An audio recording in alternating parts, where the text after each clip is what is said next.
College की एक लड़की को पहली बार प्यार हुआ, लेकिन अनचाही प्रेगनेंसी की वजह से उसके बॉयफ्रेंड ने उसे बेरहमी से छोड़ दिया और उसके पिता ने परिवार की इज्जत बचाने के लिए उसकी शादी एक गांव के गरीब लड़के से तय कर दी। जब वो पहली बार मिले तो लड़का उस लड़की की खूबसूरती देखकर हैरान रह गया। वो इतना नर्वस था कि ठीक से सांस भी नहीं ले पा रहा था और ना ही उससे आंखें मिला पा रहा था। यहाँ तक कि पानी देते समय भी उसके हाथ लगातार कांप रहे थे। लेकिन लड़की को सिर्फ एक ही बात की परवाह थी, क्या तुम्हें लगता है कि तुम इस बच्चे से प्यार कर पाओगे? हाँ, मैं करूंगा। क्या तुम्हें मुझसे कुछ पूछना है?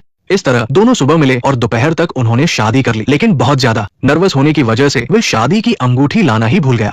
पर लड़की को इससे कोई फर्क नहीं पड़ा, क्योंकि ये साधारण सी शादी उसके लिए सिर्फ अपने पिता को खुश करने और अपने होने वाले बच्चे को एक नाम देने का तरीका थी। लिविया को लगा था कि ये जगह थोड़ी पिछड़ी हुई होगी, लेकिन उसने सपने में भी नहीं सोचा था कि यहाँ मीलों तक कोई इंसान नहीं दिखेगा। बचपन से ही सुख सुविधाओं में पली भरी लिविया के लिए इसे अपनाना बहुत मुश्किल था। लेकिन लिविया को ये कभी पता नहीं था कि यही छोटी सी सुनसान जगह और वो आदमी जिसे वो पसंद नहीं करती उसकी पूरी जिंदगी बदलने वाले हैं। पहली बार घर में कदम रखते ही लिविया हैरान रह गई। उसे उम्मीद नहीं थी कि एक सीधा साधा गांव का आदमी घर को इतना साफ और व्यवस्थित रख सकता है। और उसके स्वागत के लिए उसने पहले से ही वाटर हीटर लगा रखा था और घर का सबसे बड़ा बेडरूम भी लिविया को दे दिया था। हालांकि वो दोनों अब पति पत्नी थे, लेकिन एक दूसरे के लिए बिल्कुल अजनबी थे। डिनर के समय भी शर्मिला रे कुछ बोल नहीं पा रहा था। तब लिविया ने ही चुप्पी तोड़ी। भले ही मैंने कभी खाना नहीं बनाया, लेकिन अगर मेरे पास एक रेसिपी बुक हो तो मेरे लिए कुछ भी मुश्किल नहीं है। आखिर वो आर्कियोलॉजी की स्टूडेंट जो ठहरी और उसका सपना एक आर्कियोलॉजिस्ट बनने का था। दूसरी तरफ रे की जिंदगी बहुत ही साधारण थी। वो बस अपने पिता के छोड़े हुए खेत को संभालना चाहता था और शांति से अपनी बाकी की जिंदगी बिताना चाहता था। डिनर के बाद रे ने खुद ही सारे बर्तन साफ किए। लिविया को समझ नहीं आ रहा था कि आखिर ये आदमी उसे इस हालत में क्यों अपना रहा है। वो खुद को रोक नहीं पाई और उसने पूछ ही लिया, मैं बस ये सोच रही थी कि तुमने इस शादी के लिए हाँ क्यों कहा।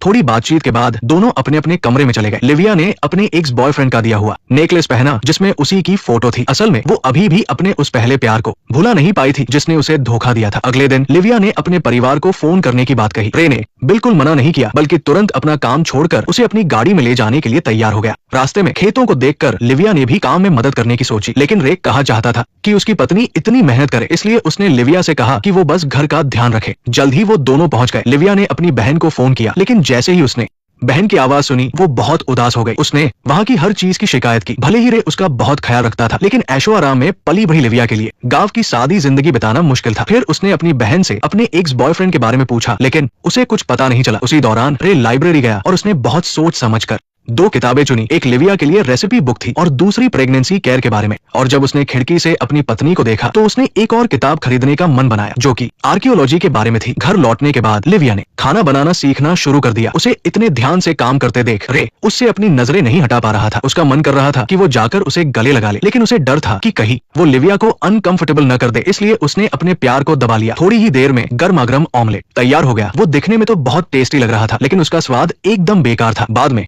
लिविया को कहीं आने जाने में दिक्कत न हो, इसलिए रे ने उसे कार चलाना सिखाना शुरू किया और समझदार लिविया ने बहुत ही जल्दी इसे सीख लिया। यहाँ आने के बाद ये उसकी पहली खुशी थी। लेकिन कार चलाना सीखने के बाद से लिविया हमेशा परिवार को फोन करने के बहाने रे से छुपकर अपने एक्स बॉयफ्रेंड को चिट्ठियां भेजने लगी। हालांकि उसे कभी कोई जवाब नहीं मिला और वक्त बीतता गया। देखते ही देखते लिविया 4 महीने की प्रेग्नेंट हो गई। उसका पेट हर दिन बढ़ रहा था और लिविया की चिंता भी। उसे डर था कि लोग क्या कहेंगे और उन झूठी बातों का रे पर क्या असर पड़ेगा। मुझे परवाह नहीं है कि लोग क्या सोचते हैं, लोग जो कहना चाहें कहें। और फुर्सत के पलों में वो दोनों लेक पर बोटिंग करने जाते थे। लिविया ने बातों बातों में बताया कि उसे स्विमिंग पसंद है, लेकिन यहाँ तैरने की कोई अच्छी जगह नहीं है। और उसकी इस छोटी सी बात को रे ने अपने दिल में बैठा लिया। अगले ही दिन रे एक खुदाई करने वाली मशीन ले आया। उसे आंगन में एक स्विमिंग पूल खोदना था। लिविया को यकीन नहीं हुआ कि उसकी यूं ही कही गई बात को कोई इतनी अहमियत दे सकता है। रे को मशीन के साथ जूझते हुए देखकर लिविया के दिल में उसके लिए एक अजीब सी भावना जगी। लेकिन रे का प्यार सिर्फ यही तक नहीं था। उसी रात जब रे की बहन का परिवार घर आया तो वे सब मजे से बातें कर रहे थे, लेकिन रे ने देखा कि उसकी पत्नी चुपचाप बैठी है, इसलिए उसने तुरंत बातचीत का टॉपिक बदलकर आर्कियोलॉजी कर दिया। और लिविया ये देखकर हैरान रह गई कि जिस रे को आर्कियोलॉजी के बारे में कुछ नहीं पता था, वो उस पर इतने कॉन्फिडेंस से बात कर रहा था। उसने ये सब सिर्फ अपनी पत्नी को खुश करने के लिए किया था। इसके बाद से लिविया का उस आदमी के प्रति नजरिया काफी बदल गया। अगर वो अपने एक्स बॉयफ्रेंड को भुला पाती तो शायद रे कब का उसके दिल में जगह बना चुका होता। बाद में लिविया की मुलाकात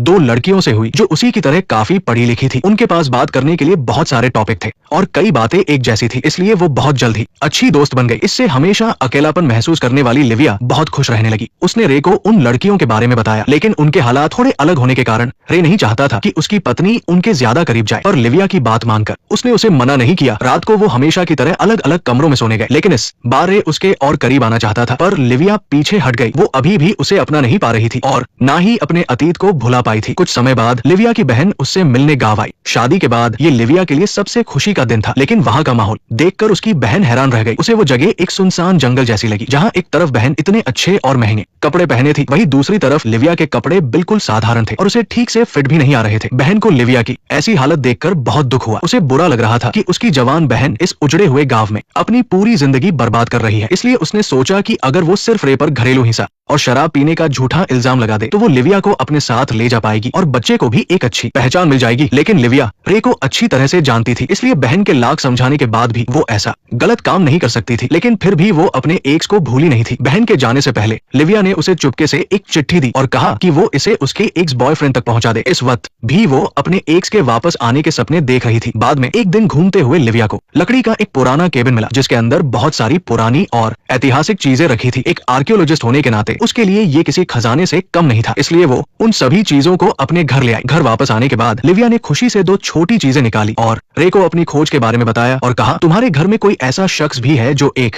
कमाल का एंटीक एक्सपर्ट है। उसकी ये बात सुनकर रे को बहुत खुशी हुई, लेकिन लिविया को इस बात का जरा भी अंदाजा नहीं था कि उसकी इस मेहनत पर पानी फिरने वाला है। अगले ही दिन जब लिविया घर आई तो उसने देखा कि जिन चीजों को वो इतना सहज कर रख रही थी, लिविया बहुत घबरा गई और उसने गुस्से में रे को खूब खरी खोटी सुनाई। लेकिन रे को पता ही नहीं था कि ये कबाड़ लिविया के लिए इतना जरूरी था। लिविया तुरंत दौड़ कर गई और उन चीजों को बचाने की कोशिश करने लगी, लेकिन तब तक बहुत देर हो चुकी थी। वो सारी चीजें आग में जलकर खाक हो चुकी थी। रे को अपनी गलती का एहसास हुआ और उसने अपनी पत्नी से माफी मांगी, लेकिन लिविया का गुस्सा अभी भी शांत नहीं हुआ था। उसने उसकी तरफ कोई ध्यान नहीं दिया। अगले दिन रे ने एक चिट्ठी छोड़ी जिसमें उसने लिविया को बताया कि अगर तुम्हें उस तरह का कबाड़ इतना पसंद है तो हमारे तहखाने में ऐसी और भी कई चीजें रखी है, बस वहाँ जाते समय थोड़ा ध्यान रखना क्योंकि वहाँ बहुत धूल होगी। जब लिविया रे के बताए उस तहखाने में पहुंची तो वो उन पुरानी चीजों को देखकर दंग रह गई। उसे यकीन नहीं हुआ कि यहाँ पुरानी चीजें पहले से भी ज्यादा थी और आर्कियोलॉजी के हिसाब से उनकी अहमियत भी कहीं ज्यादा थी। इसके बाद से लिविया की उबाऊ जिंदगी में खुशी की एक लहर आ गई। वो हर दिन बिना थके उन पुरानी चीजों को साफ करती और कबाड़ को एक खूबसूरत रूप दे देती। जैसे जैसे दिन बीतते गए लिविया भी धीरे धीरे यहाँ की जिंदगी में ढलने लगी। अब उसे यहाँ की साधारण सी जिंदगी से कोई दिक्कत नहीं थी। वो एक अच्छी पत्नी की तरह पहले से ही मजेदार डिनर बनाकर रे का इंतजार करने लगी और घर के आंगन को भी बहुत अच्छे से संभालने लगी। अब उनकी जिंदगी भी बेहतर होती जा रही थी और अपनी पत्नी की सहूलियत के लिए ताकि वो अपने परिवार से बात कर सके, रे ने घर पर एक टेलीफोन लगवा दिया। अब उसे फोन करने के लिए दूर शहर में कार चलाकर जाने की कोई जरूरत नहीं थी। लिविया ये देखकर बहुत खुश हुई। सब कुछ इतना सादा और खुशी से बीत रहा था कि लगा जिंदगी ऐसे ही आराम से गुजर जाएगी। लेकिन एक दिन जब रे घर लौटा तो उसके हाथ में एक चिट्ठी थी और ये चिट्ठी थी